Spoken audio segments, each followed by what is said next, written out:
Everyone, good afternoon. তো দেখো আজকে দুপুরের মেনুগুলো তোমাদেরকে একটু দেখিয়ে দিই। প্রথমেই দেখাই আর কি।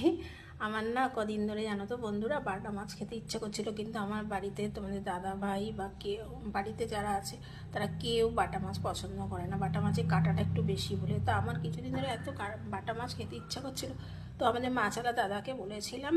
তো আজকে দিয়ে আছে 4টে জ্যান্ত বাটা। বলছে যে আমার নিজের একার জন্যে, তো তা ভাজা করেছি কড়া করে। বাটা মাছ কেউ খায় না, গাদা নিয়ে কী করবো বলো, তাই জন্য ভাজা করেছি।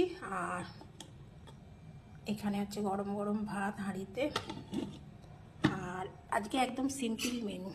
আর এখানে হচ্ছে তোমার এই ছোটো খুব মিডিয়াম সাইজের চিংড়ি মাছ দিয়ে আলু দিয়ে করেছি, কারণ যেহেতু ছেলে চিংড়ি মাছটা পছন্দ করে। দেখো কিরকম বাষ্পতে কীরকম হয়ে যাচ্ছে।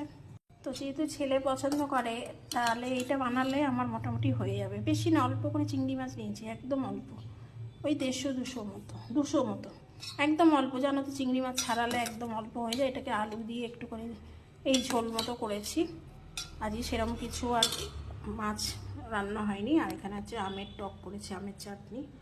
এই তো কোনো কিছু খেতে ইচ্ছা করলে নিজেরটা, তোমার দাদাভাই বলে যা খেতে ইচ্ছা করবে নিজে খাবে, কিন্তু কাকে বলবো বলো, কিছু খেতে ইচ্ছা